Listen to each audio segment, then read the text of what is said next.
Ya, mga kule na kung fakulogia ay yung may ulo yung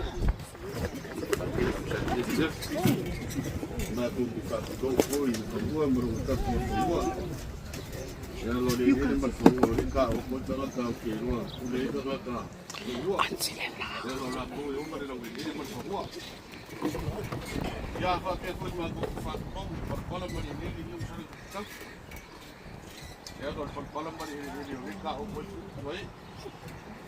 Kembali mafinaunga pambano sama uwa bailangi kungasia bailangi foramba ya ngambako fakpede ge fias ya nawo sambako fakko sai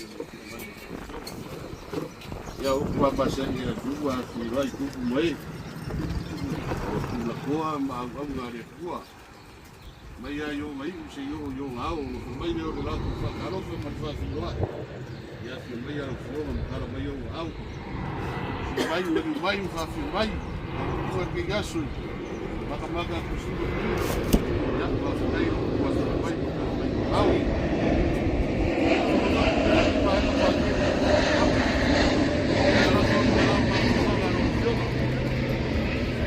ka ko sabi na ya se kala de langi ai ko linga ko kuwa ya amia faru ya na wale so pe faru boy kala lo li yo le ba so ma ko ba ya aru ia la wo yo boy yo foi ba ba yo foi ba ro ki au mo foi ba ro fo ya ma ko o ya ku mo fa no se uro ka ulan ya ka ko yo foi ba ya ni ya fi mara ga fa ro alo misalo la ka ko fa ia fa pe ne mat kai le lo fumalanga leo le tua le makango fiele sulu le la e u yanga vela de la ale ai ma fanga ka ko il fale malo so fu malo fu la ka kuai ole afeka ku sangi ngani yas e kali mesinge le lo fumalanga leo le tua la ka ku kala ngama ya la ko mal falo ya ka ku ama tama le alo le nga pa ia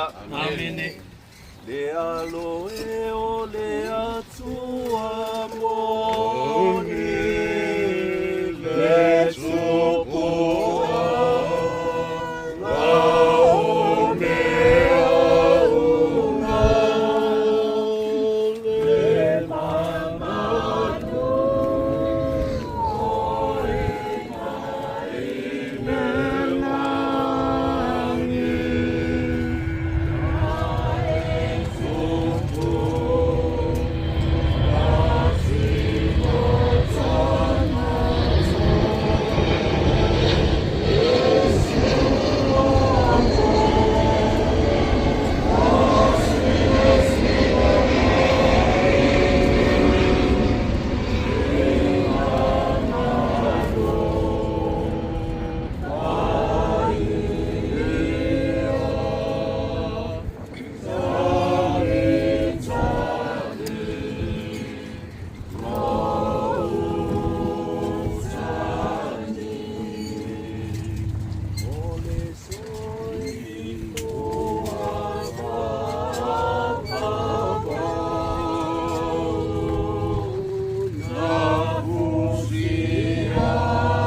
mai wal kalanga ma o la matu te mai ni yas.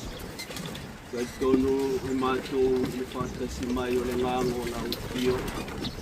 Moni ai lea o le ngango le whakatai ma te whamalo i la upio.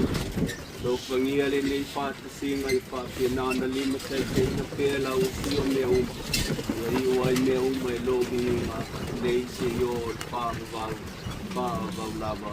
Amen. Tātou whanolongo ia ki ong pai a le tua panuta i ala mo tātou nei au.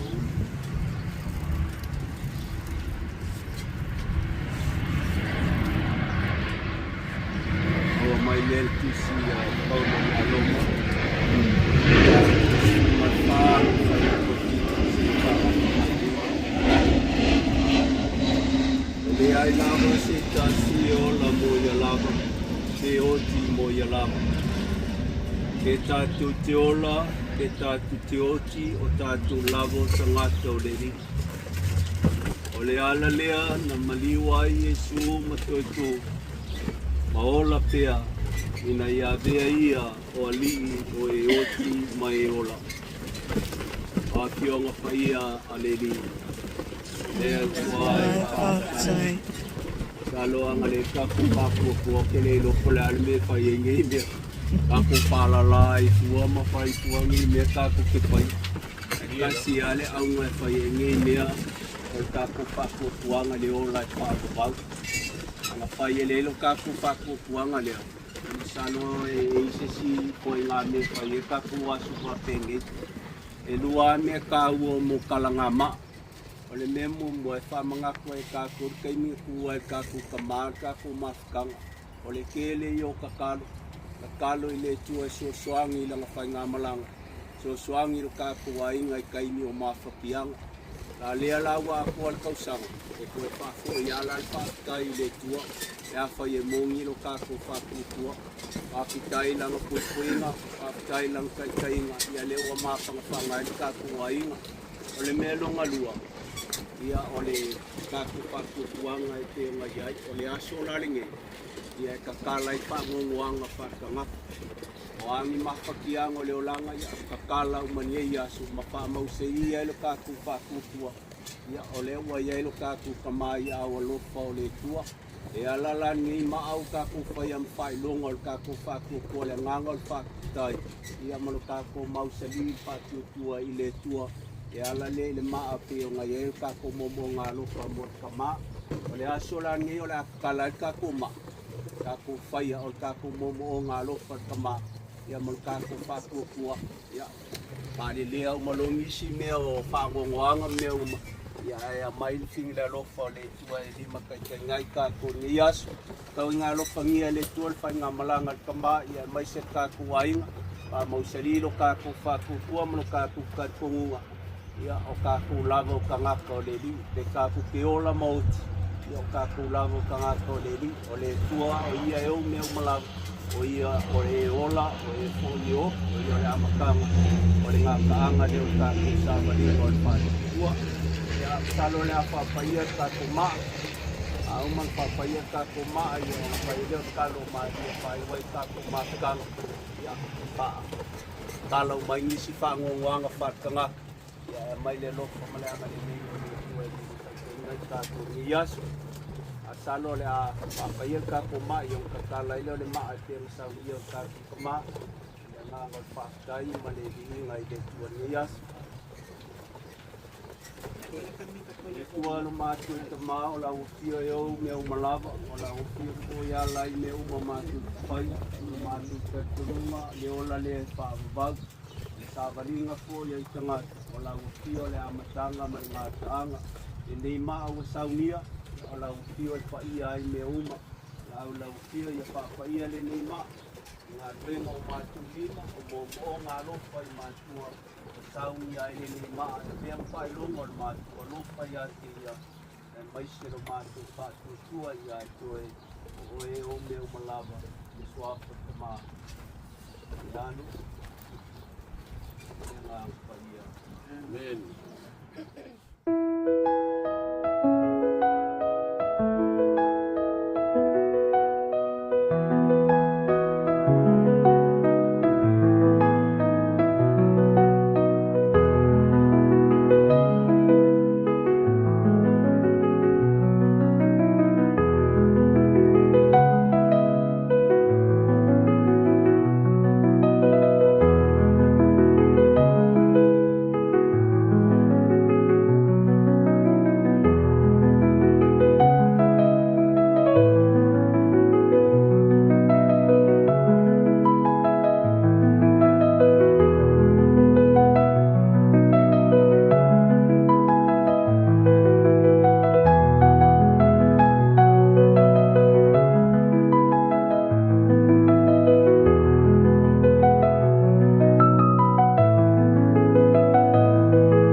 fai au ka loko ma mau.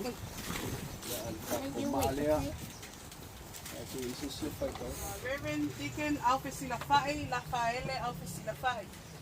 Samate leina e whamabau oiro matsoloto.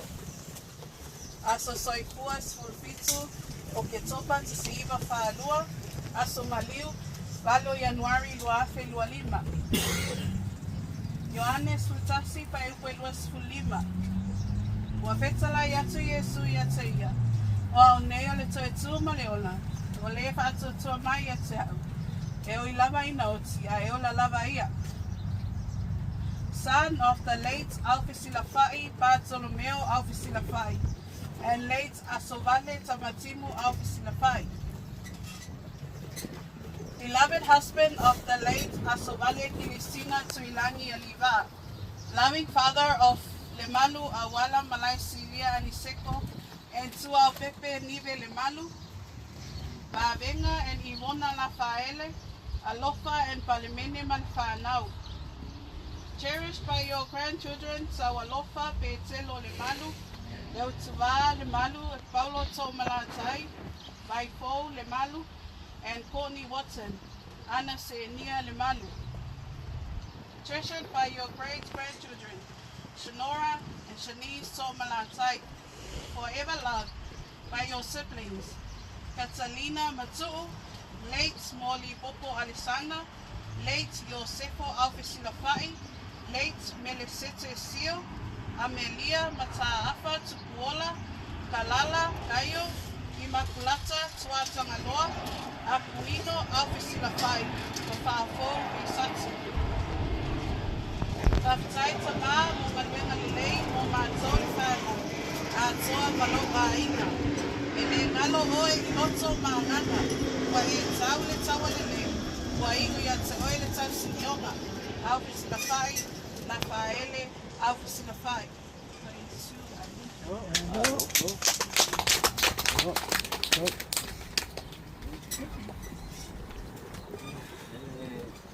Manga ye yo kole ma o me yo le toi tu ma le pa tu ma ye cha o yo la ba no ai o la ba ia ma pe au se ka pese ha mo mo nga o mo le ka ko mo nga la ma me ya pa i wala ni no se yo pa pa wa se Maria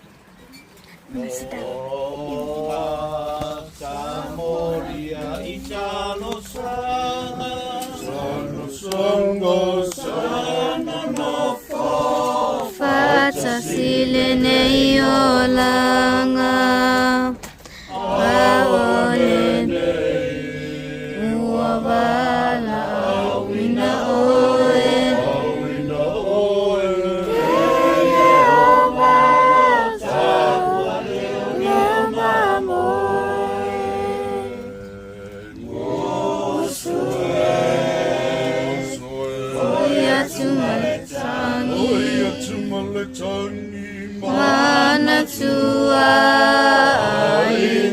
Lo fatani Wabala wina Le oile tuku Le langi Walau penina Olau penetasi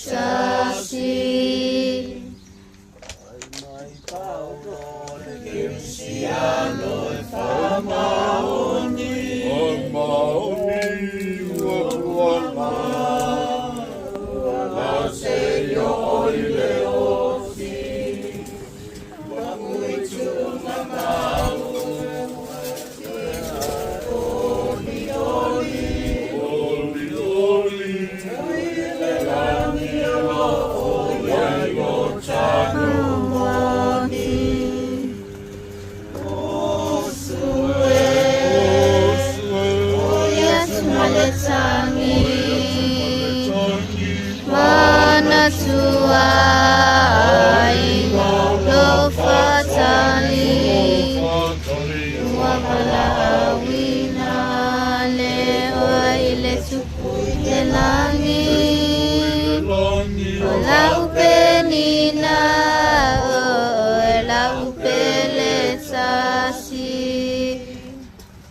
Sia le lo famleanga le le yo pa lo Maria na paia lo pania pai na le mango ma ya la pai au pai la pai le pa pai se mo ta tu wai na pe na ma pan ta tu le lo famleanga le le yo le tua yo lo from Maria with your word and Sia we ask my Lord Puluhan. Suatu siapa suatu sama kemudian masuk masuk siapa ini. Maria, Puluhan. Yang siapa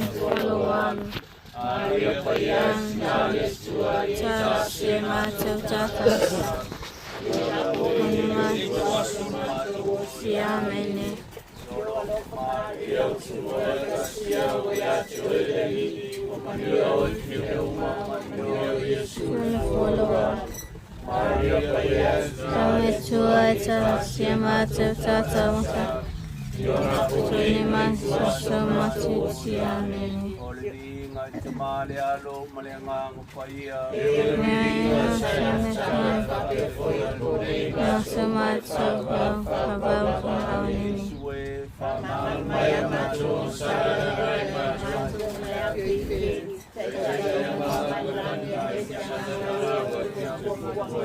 Maria,